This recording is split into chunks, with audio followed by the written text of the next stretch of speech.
Capítulo Paradigmas, da página 43 do livro Mentes Informadas, Hélio Couto. Paradigmas. O que é um paradigma? Paradigma é o sistema de crenças em que estamos inseridos e que permeia todas as nossas ações, saibamos disso ou não.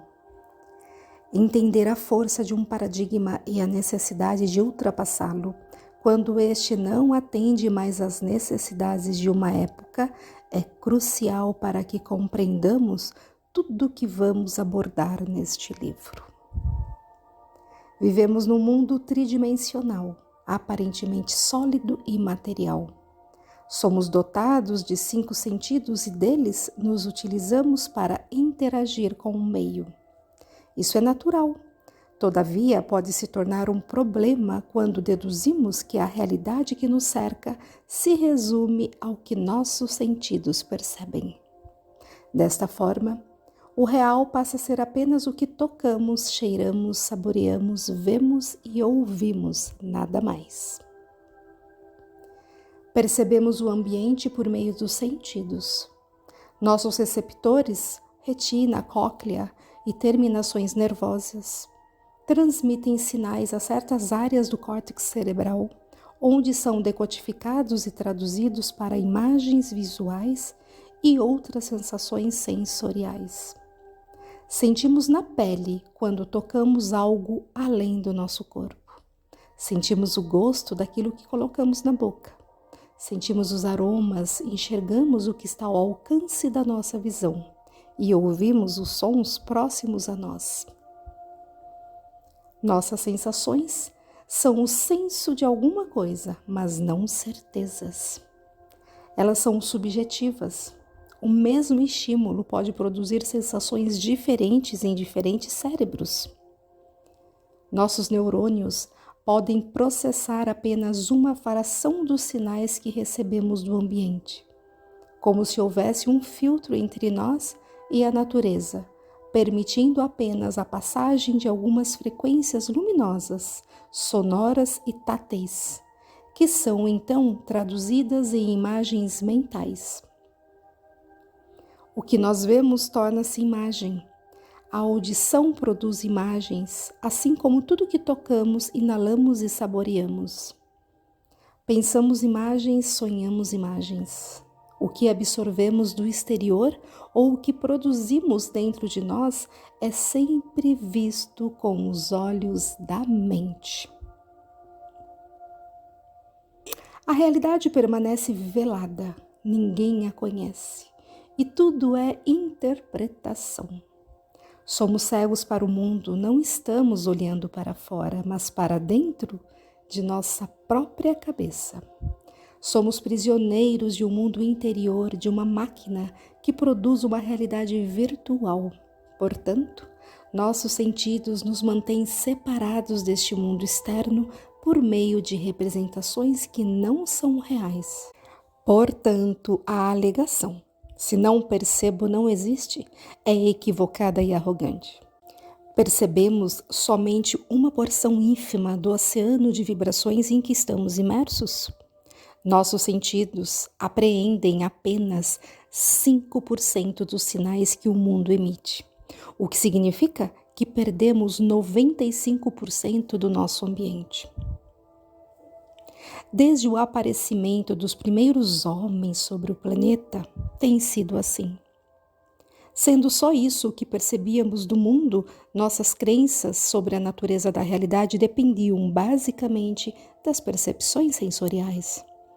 É por essa razão que até pouco tempo atrás pensávamos que a Terra fosse plana e que as pessoas cairiam num abismo se navegassem por algum tempo em linha reta pelo mar. Dificilmente alguém pensaria que a Terra era redonda, já que nossa visão alcança apenas 80 quilômetros a partir de qualquer praia.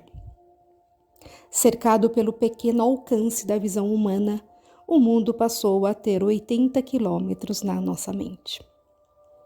O limite do entendimento dependia da percepção dos 5 sentidos que nossos corpos possuem.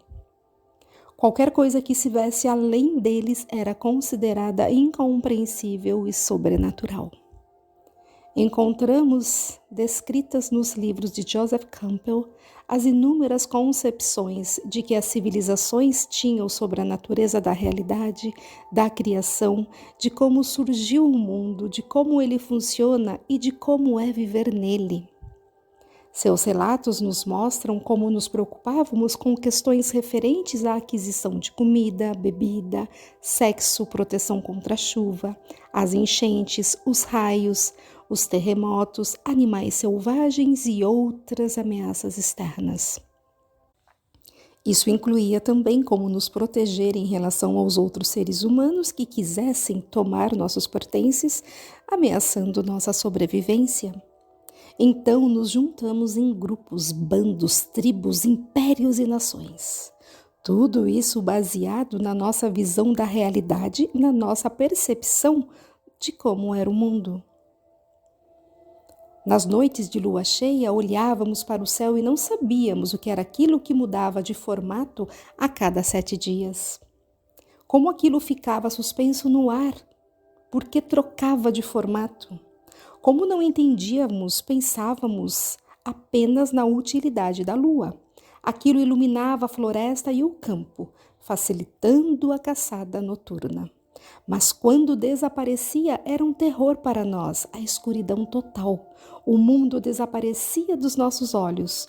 Podíamos sentir e tocar o que estava perto de nós, mas nada mais além disso. Quando conseguimos controlar o fogo, por certo, depois que um raio caiu perto e incendiou alguma árvore, foi um grande avanço.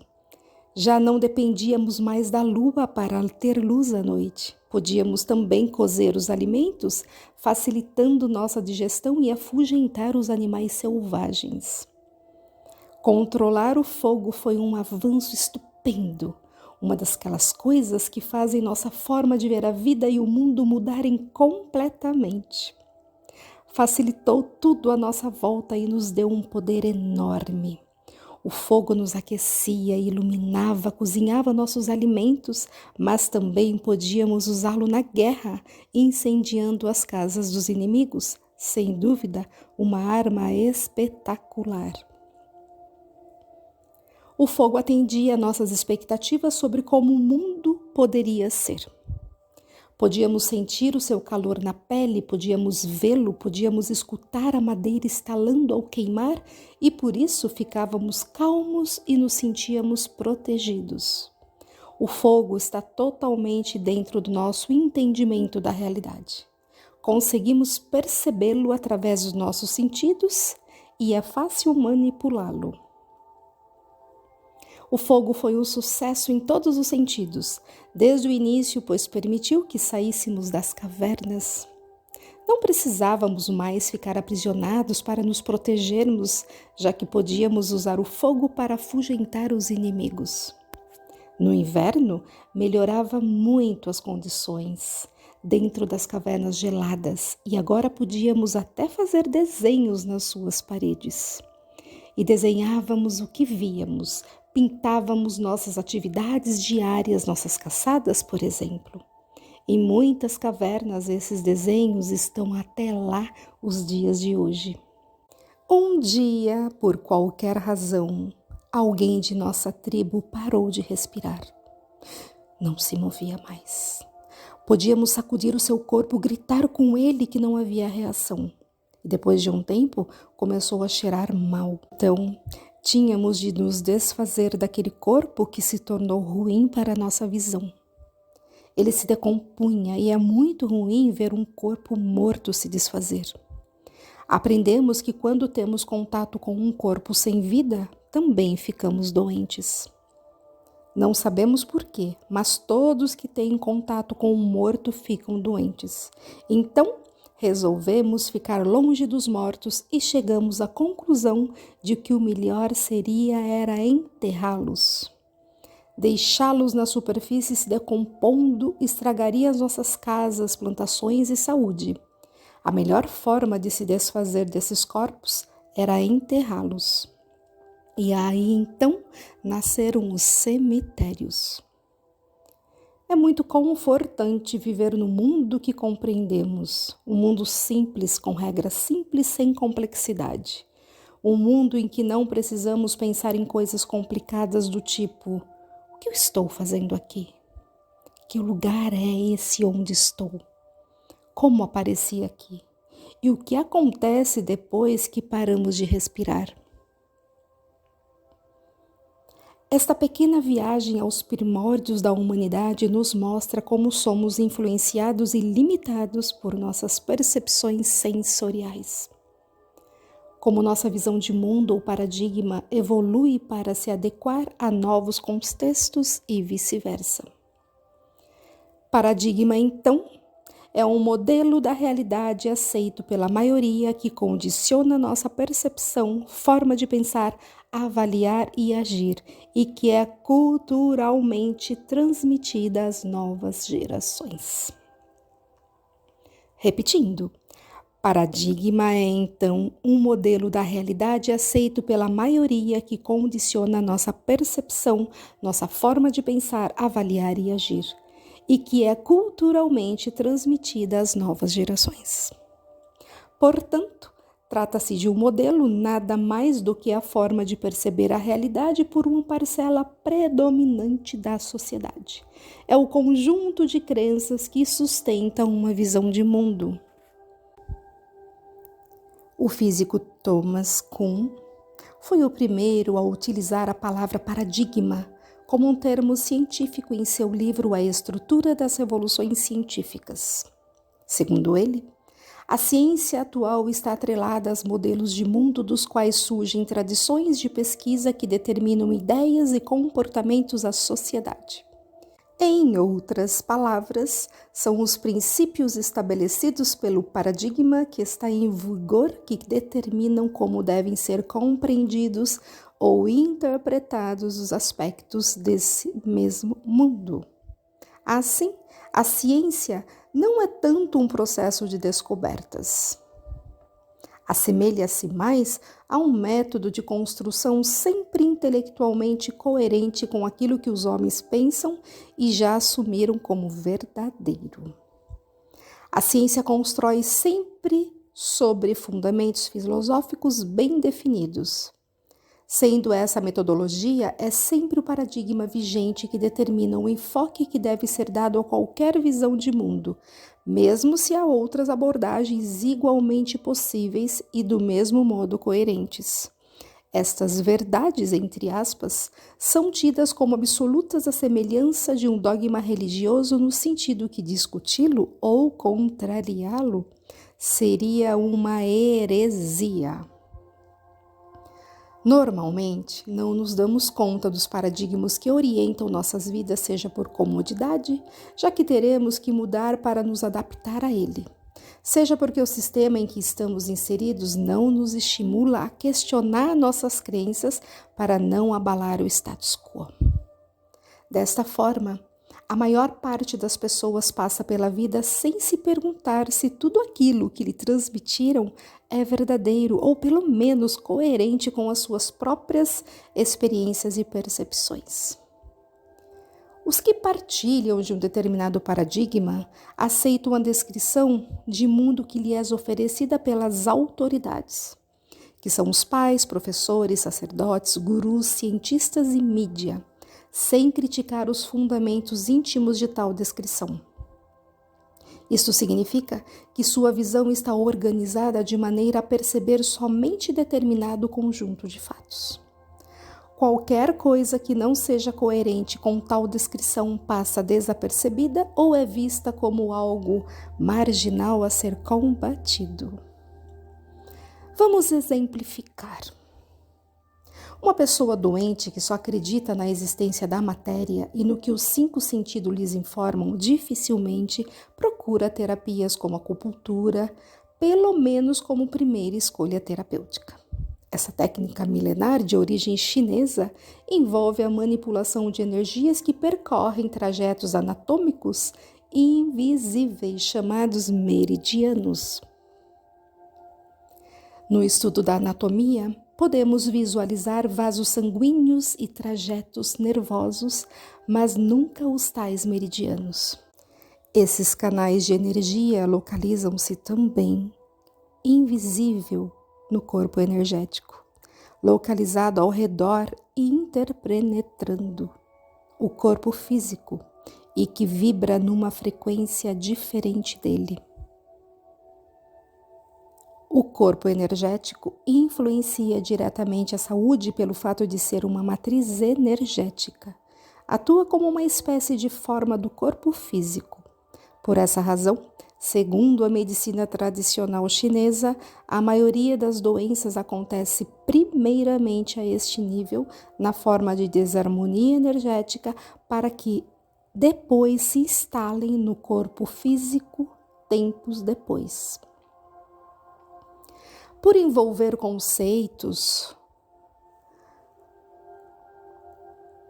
como energia e corpos sutis, dentre outras causas, os órgãos que regulamentam a medicina do Brasil só muito recentemente permitiram que a acupuntura fosse realizada por médicos, já que seus fundamentos afrontam as bases do materialismo científico.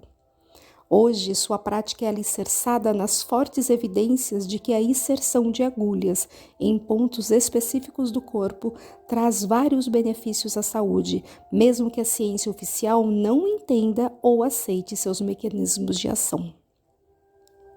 Insistentemente, os cientistas buscam a atividade elétrica dos neurônios e na bioquímica cerebral e a explicação para os efeitos da acupuntura, orientados pela visão materialista que vigora na ciência.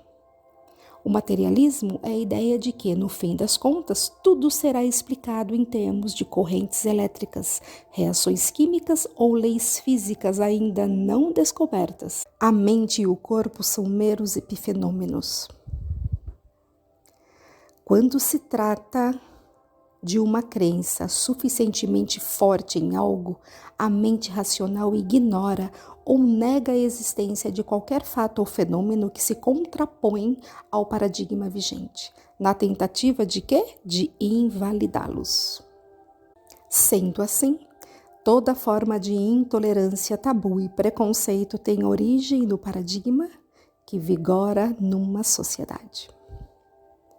Não podemos esquecer que a verdade em si não se modifica. O que muda são os modelos de se interpretar a realidade aceitos por determinado grupo. A história mostra que, de tempos em tempos, em decorrência das novas descobertas, os paradigmas vigentes deixam de servir às necessidades de uma população e são gradualmente substituídos por um paradigma mais abrangente. Charles Sturt, que pesquisa há 50 anos os fenômenos psi-paranormais e um dos fundadores da psicologia transpessoal nos explica que só evoluímos nossa visão de mundo quando nossas percepções se ampliam. Isso pode ocorrer de 4 maneiras: pela autoridade, pela experiência, pela razão e pelo modo noético. Pela autoridade. Quando colhemos informações com especialistas em determinados assuntos, como por exemplo os cientistas, através dos achados científicos, vamos acumulando novas informações que podem mudar nossa visão de mundo. A descoberta dos micro-organismos, bactérias, fungos, etc., permitiu ao homem abandonar a ideia de que uma doença infecciosa fosse causada por espíritos malignos. Pela experiência. Por meio da observação, coleta de dados e da experiência prática direta, empirismo, quando temos experiências diretas de algo em nossas vidas, mesmo sem a comprovação científica que apoie naquele momento, podemos evoluir em nosso paradigma. Se tivermos uma experiência envolvendo cura à distância, passamos a ver a realidade de uma forma diferente, mesmo que a medicina oficial rejeite tal ideia. Saltamos de paradigma sem a necessidade do aval da ciência. Pela razão. Conhecimento obtido através do raciocínio lógico-analítico, através dos estudos e da reflexão. Pelo modo noético. Quando um conhecimento se apresenta a nós por inteiro, como uma revelação, mediante estado alterado de consciência, que são os estados meditativos, sonhos, devaneios, estados induzidos por drogas. O físico e historiador da ciência, Frijó Capra, em seu livro Ponto de Mutação, divide a ciência moderna em dois grandes paradigmas, o mecanicista e o sistêmico. Paradigma mecanicista. Também conhecido como paradigma cartesiano-newtoniano, nasceu com o advento da ciência como conhecemos hoje, baseada na experimentação ou método científico, estruturada sobre as descobertas do físico Isaac Newton e consolidada pelas ideias do filósofo René Descartes. Este paradigma vigorou nos últimos 300 anos e ainda influencia fortemente a sociedade moderna. Trata-se de um modelo da realidade que se caracteriza por ser dualista, já que divide o homem em duas partes distintas, o corpo e a mente, bem como separa o homem do resto do universo. Reducionista, pois reduz o funcionamento do universo e do homem apenas às interações entre os átomos e as moléculas. Mecanicista, por conceber o universo como um imenso e complexo mecanismo de relógio, cujas peças com defeito devem ser substituídas para restituir o bom funcionamento original do conjunto. Materialista, por levar em conta apenas a existência da matéria, excluindo a espiritualidade do universo. A partir desta visão, a vida e a consciência são compreendidas como resultado do processo de seleção natural sobre mutações ocorridas ao acaso, como postulava Charles Darwin, sem qualquer influência de forças inteligentes ou espirituais. A visão mecanicista da ciência adota a ideia de que a natureza é regida deterministicamente por leis matemáticas em contraposição ao ser humano que tem livre-arbítrio. O paradigma mecanicista agrupa todos os paradigmas que aceitaram a visão do mundo de René Descartes, segundo a qual a natureza é uma máquina que deve ser dominada pelo homem e colocada a seu serviço. O físico Amit Goswami lista os dogmas adotados pela ciência oficial, na qual ainda vigora fortemente o paradigma cartesiano-newtoniano. Determinismo causal. O mundo se comporta como uma máquina, cujo comportamento é totalmente previsível e determinado. Continuidade. Todo movimento ou toda mudança na natureza são processos contínuos, não se admitem saltos. Localidade. Toda ação de um objeto sobre o outro ocorre através de sinais que se propagam no espaço com uma velocidade igual ou menor que a da luz, também chamada como ação local. Em outras palavras, é impossível neste modelo haver uma ação simultânea à distância entre dois objetos. Objetividade. O mundo material existe de forma real e concreta, independentemente de estarmos olhando para ele, ou seja, não depende da nossa observação ou consciência. Reducionismo. A matéria, composta por átomos e suas partículas elementares, é a origem de tudo o que existe. A natureza se reduz à interação atômica. Epifenomenalismo. Todos os fenômenos subjetivos, dentre eles a nossa consciência, são da matéria, ou seja, efeitos secundários das interações materiais. De acordo com a concepção materialista, A origem de tudo flui de baixo para cima, causação ascendente, começando pelas partículas elementares da matéria, bóson, cordas, quarks, prótons, nêutrons e elétrons, numa hierarquia simples. As partículas elementares formam átomos. Os átomos formam moléculas. As moléculas formam células vivas. As células, no caso os neurônios, formam o cérebro. E o cérebro no homem gera a consciência. Segundo essa visão, a matéria é a causa da consciência que surge como um mero acaso da evolução. O mais espantoso é que fazem parte desta linha de pensamento todas as ciências modernas que hoje consideramos clássicas, como a física, a química, a biologia, a psicologia, sociologia, medicina, economia, entre outras. Mesmo que estes modelos não expliquem nenhum fenômeno experimentado pela maioria da população, ainda assim é adotado, já que a maioria dos cientistas mostra-se resistente à mudança de paradigma. A grande questão é que o paradigma mecanicista privilegia a individualidade, a competição e a luta. A crise que estamos vivendo no mesmo mundo é o resultado desta maneira de enxergar e interagir. O paradigma cartesiano é, por definição, o paradigma da desunião. Tudo é condenado à separação. Corpo e alma, razão e emoção, ser humano e natureza, eu e o outro e assim sucessivamente. Tarde, no excelente livro O Fim do Materialismo, define o materialismo como o paradigma científico que, prestem atenção, aceita a matéria como realidade única e última.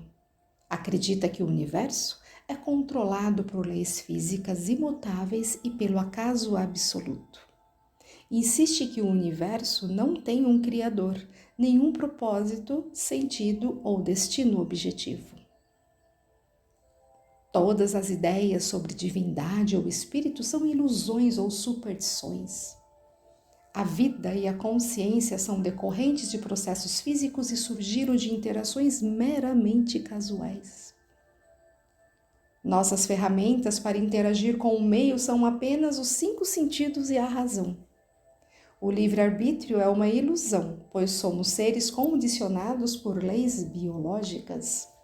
Nossa identidade se define pelo corpo físico e pelo ego. Estamos separados dos demais indivíduos e seres.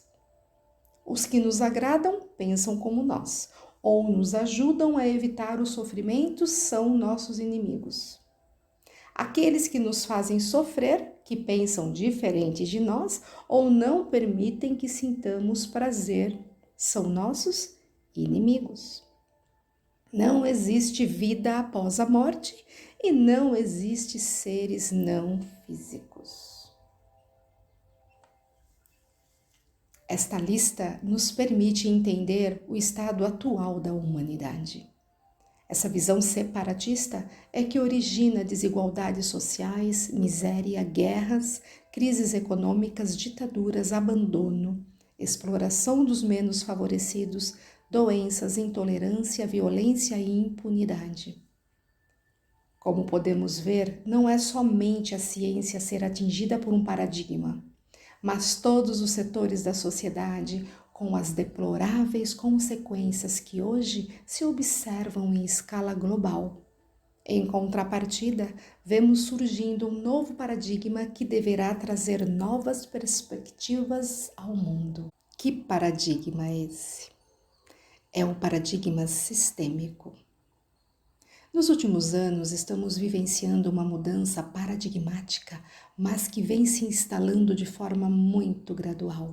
Uma das causas mais importantes desta transformação nasceu do fato de que a física clássica mostrou-se incapaz de explicar muitas características do mundo na escala dos átomos.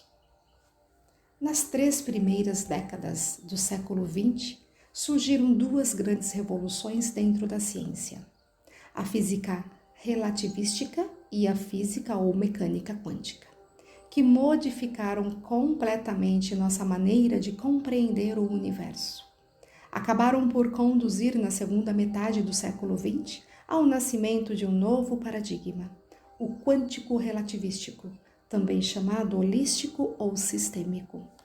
Vamos descrever e comentar os principais experimentos da mecânica quântica na parte 3 deste livro, para que se entendam as bases de um novo paradigma que começa a vigorar. Com o advento da mecânica quântica, mudamos de uma concepção dualista, reducionista e mecanicista da natureza para uma nova visão holística ou sistêmica do mundo.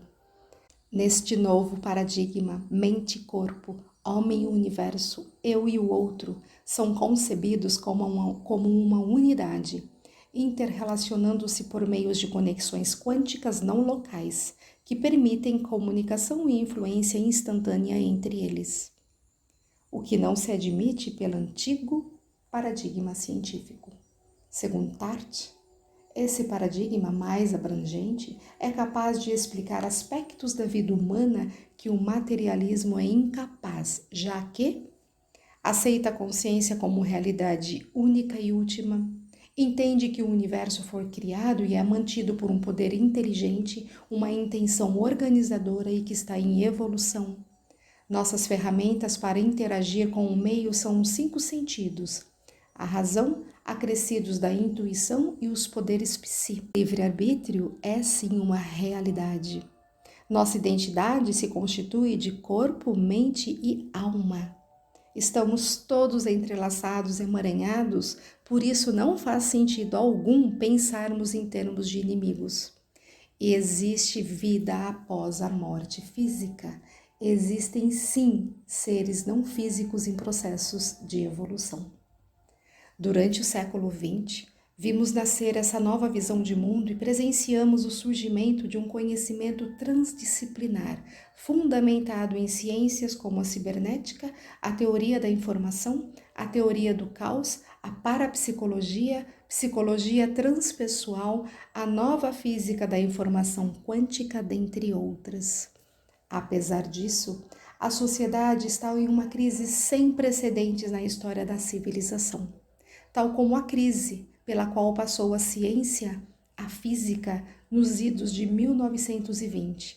Ela deriva do fato de insistirmos em aplicar em todos os aspectos da vida conceitos de uma visão de mundo obsoleta à visão de mundo mecanicista. Um modelo que já não atende mais às nossas necessidades. Somente quando mudarmos nossa visão de mundo e incorporarmos o novo paradigma em todos os setores da sociedade, poderá haver uma real mudança nas condições de vida no planeta Terra. Esse processo está sendo atrasado em grande parte, porque a maioria dos cientistas reluta em saltar de paradigma. No início do século passado, quando alguns físicos entenderam o resultado de suas investigações nos domínios do mundo atômico, ficaram perplexos e tiveram de rever radicalmente muitos dos seus conceitos acerca da natureza da realidade. Mesmo assim, decorridos 100 anos das primeiras descobertas da mecânica quântica, a maioria dos cientistas se recusa a rever suas crenças.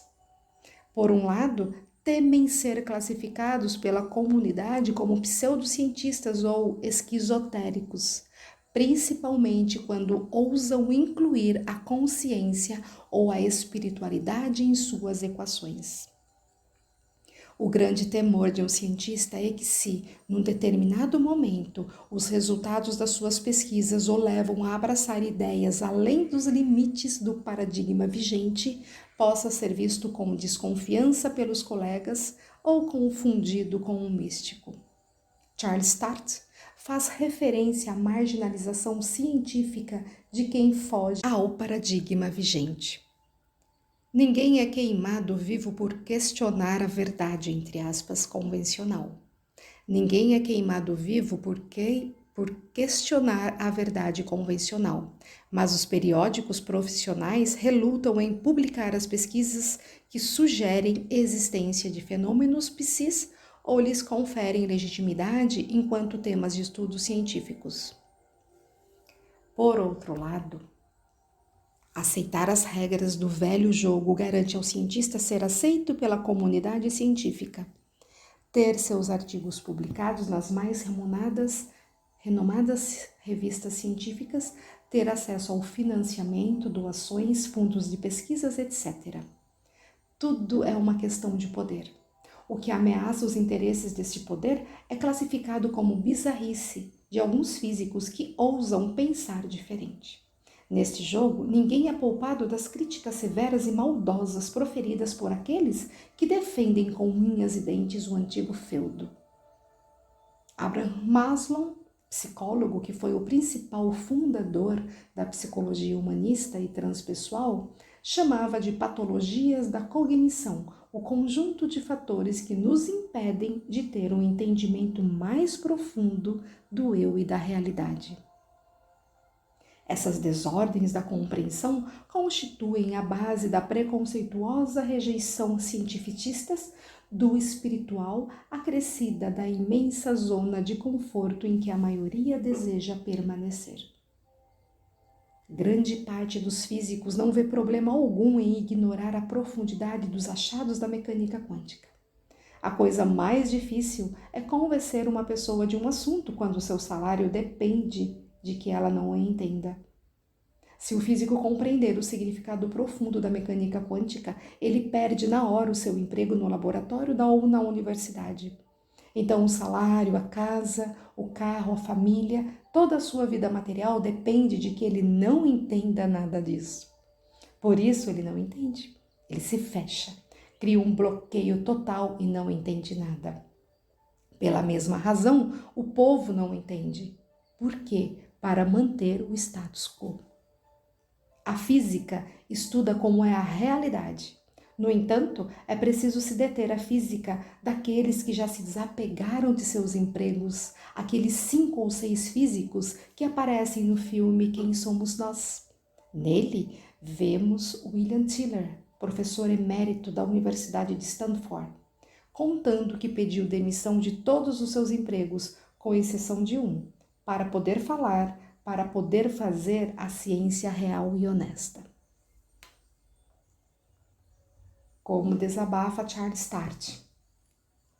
Na ciência pura, o progresso do conhecimento gira em torno de dados, fatos e observações, complementada e interpretada pela razão. A experiência direta sempre tem a última palavra sobre aquilo que se considera como verdade inquestionável.